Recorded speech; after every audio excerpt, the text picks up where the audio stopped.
are a reader, you might be familiar with the sudden urge to just buy some books and give yourself that little bit of dopamine. It might happen for various reasons. Maybe you've had a long day, maybe you want to give yourself some more joy in these trying times, or maybe you're just a little bit bored. You might have seen around the concept of a dopamine menu, which has been popping off on social media recently. It basically aims to take the not so desirable habits that we tend to reach for when we need a dopamine hit and come up with a list of things that you can do instead that should also satisfy that craving. Obviously, if you want to buy books, just buy some books. But if you're interested in some alternatives, here is a list of 10 things that you can do to give yourself that bookish dopamine hit that are completely free. But before we dive into the tips, if you're new here, hey, what's up? My name is Daniela, and here's just a little reminder to like this video and subscribe to my channel to join our little community. Item number 1 on our bookish dopamine list is go to your local library website,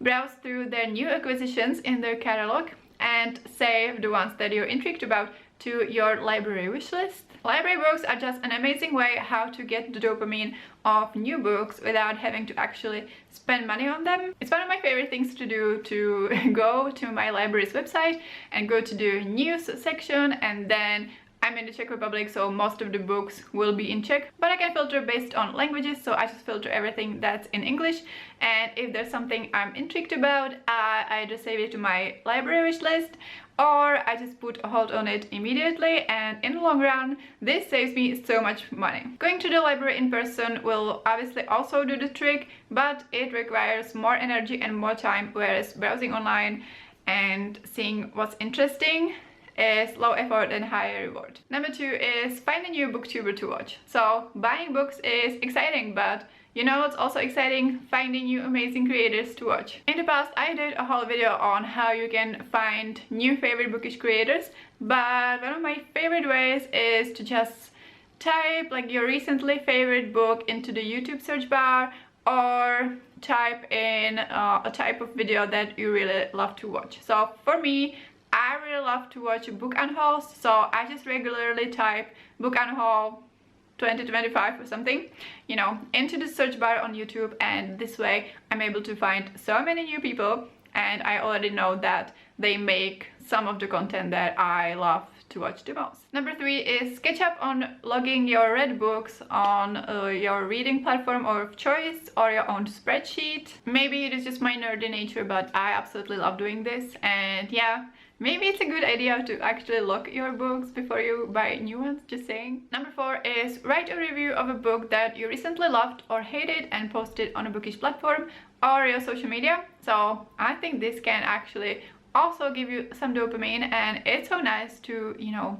get your thoughts on paper, well, keyboard, and have that record for a future you and share that with others. If you know me a little bit, you can probably see number 5 coming from a mile away, but number 5 is to go to your bookshelves and find a couple of books to get rid of. Nothing refreshes your bookshelves more than a little declutter, a little book unhaul, which makes the books that you're excited about shine even more. Number 6 is while you're at your bookshelf, find 3 books that you're really excited to read, because sometimes the gems that you're excited about might get a little bit lost in all of the books that are on your bookshelf. So this way you'll find out that you probably have some books that you're excited about right now, and so you don't have to necessarily buy new books right now. Number 7 is pick a fun way to choose your next read. So there are so many options.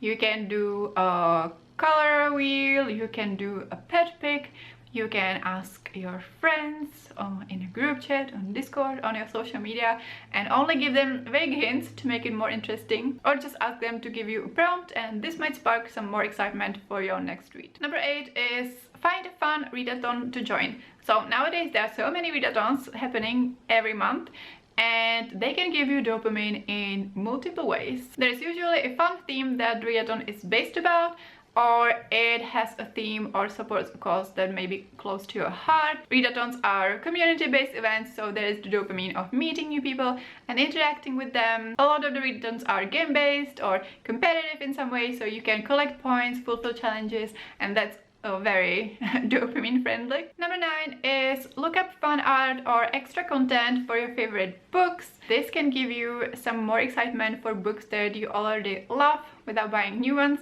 So recently I found out that there is a whole bonus chapter for Act Your Age, Eve Brown by Talia Hibbert, which is one of my favorite romance books.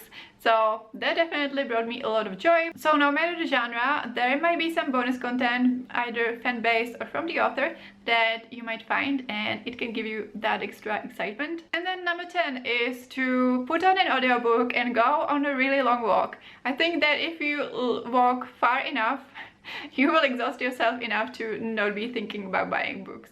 And for a bonus point, come up with one more item on a Bookish dopamine menu and share it in the comments. If there's something bookish that I didn't mention that gives you dopamine, or if you can think about it right now, definitely, yeah, share your idea with us. If you enjoyed this video, you might enjoy my video on how to stick to a book buying ban or a book budget, where I share my strategies of how to do that as someone who successfully stuck to a year-long book buying ban. Don't forget to like this video if you enjoyed it, subscribe to my channel if you want to see more. Thank you so much for watching, and I will see you next time. Bye!